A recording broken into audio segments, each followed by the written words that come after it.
is just a short clip from the new song Serves You Right. It is a #1 hit single on the country charts in Australia, and as it happens, these two Winnipeggers are responsible, at least in part, for writing this song. This is Burke Gaffney and Keith Macpherson. You probably recognize Keith from the group Keith and Renee, and of course you recognize Chris, longtime songwriter, producer, singer, performer, etc. in the city. Guys, congratulations, first of all. It's a great song, and tell us, how did you get hooked up with Jetty Road? Well, their manager actually put us together. He felt like we'd be a good fit. They're kind of a pop country thing, and Keith and I had written a lot of pop songs recently, and so he brought him down to the hideout one afternoon, and we hung out and came up with that song. Well, I know we've had Jetty Road on Shaw TV in the past. Great group, real big up-and-comers, and how was the writing process for you guys? It was pretty interesting, actually, because it was myself and Chris who write a lot together, and 4 members of the band actually came into this little office in downtown Winnipeg while they were in town, and we spent about 2 or 3 hours working on the song, and it was a pretty flawless process. Like, we just sat down and started writing, and we had a couple ideas, and they developed, and but it was interesting to have 6 writers on the tune at the time, with the whole band being in the room with us. So. Well, that's got to be tough, right? To collaborate with that many people at once. Everybody's got ideas. Was it hard to come to a consensus at all? Well, I find co-writing, you got to have a very open mind and just sort of take everybody's opinion. It's almost like making a cake, you know. You've got to, like, take everybody's ingredients and ideas, put them all together, and that's when great music happens. So that's exactly the process that happened that day. So, Chris, now it's #1 on the country charts in Australia. Wow, when did you guys find that out, first of all?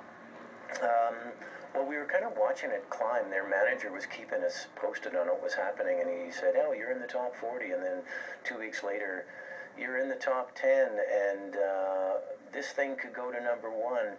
And I didn't want to jinx it by assuming it would, so I didn't really give it a lot of thought. But he was keeping it posted, and then I guess about a week ago, he said, "Congratulations, you have a #1."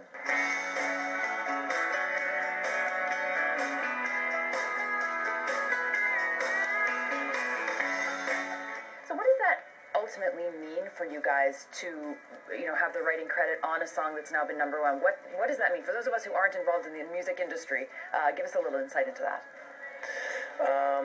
Well, it's a credibility thing. There's definitely some financial rewards, of course, but more importantly, it's a credibility thing. It's kind of like something that you can put in your portfolio. It's like saying you played at the Canada Cup on the junior team, so you might have a chance to write. We always talk about having an American top 10. And that's kind of our goal, and this is, I think, a really significant step in making that happen. So do you two write together quite frequently? I know that obviously you and Renee have quite a bit of your own stuff going on, but do you and Chris write together a lot? We do, actually. Chromatones. We're the Chromatones. Okay, all right. We named our group the Chromatones, the two of us, and it kind of started a few years ago. We just got together and realized we had the same musical interests, so we've been writing a lot of songs, and any songs that Keith and Renee didn't want, or Chris's band, The Pumps, didn't want, we would record and just kind of, and also get together with other artists and pitch songs as well. So it's been a pretty cool collaboration. Awesome. He's like the brother I never had back in, like, what was that? An alternate plane. Yeah, time. exactly. Yeah. Well, so what is next for you? Obviously, do you guys have anything that's because of this and where the song has gone? Do you have any kind of commitments now because of that, or are you just kind of back to your own stuff and starting to write more songs? Well, we're constantly writing. I mean, today we already cranked out another 3 songs this morning. Really, eh? And, for yourselves or for who? Well, Chromatones right now, but Okay. you never know who's going to want to play a Chromatone song. Of course, absolutely. I would love to play one. Yeah. If I could sing and play. Well, Kim will write you a song. Thank It's you. no problem. Well, people don't know, actually. A number of years ago, Keith tried to teach me to play guitar, and It's true. it was not successful, so we'll just Do you leave it at remember that. anything? I think I can make a C. That's about it. You know what, we could start a co-writing session right I don't think here that would now be a on good Shaw idea. TV. But no, actually, Chris and I just finished writing with Renee, my bandmate for the Keith and Renee record, so we are releasing that in September. It's called Best Day, and we wrote all the songs together, which is great. Beyond that, we have a few other artists that we've been writing with from out of town that come to Winnipeg and record with Chris, and we write, hopefully, hit songs for them too. Awesome. And Winnipeg's such a great place to be writing music because it's so unpretentious. I find when you travel to Nashville or LA or some of those bigger centers, there's like this prestige that you've got to write a hit.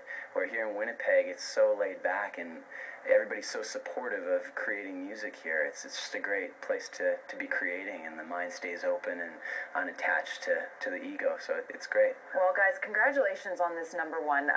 It is a great song. It's one that, I know when I walked in, I said, I love this song, and you said, where have you heard it? And I've started to hear it around, so I think if folks haven't already heard it, they're certainly going to hear it on Shaw TV, and I'm sure on the radio stations, etc. It's a really great tune, so congratulations on all of this. Thanks, Kim. Thanks very much, guys. So what we'll get you to do here is we want to hear a little bit of what you've written, so guys, take it away. Serves you right.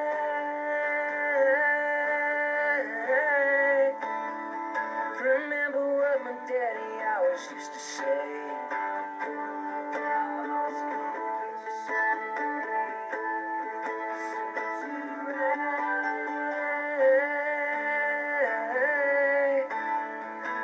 Karma's got a way of fixing everything.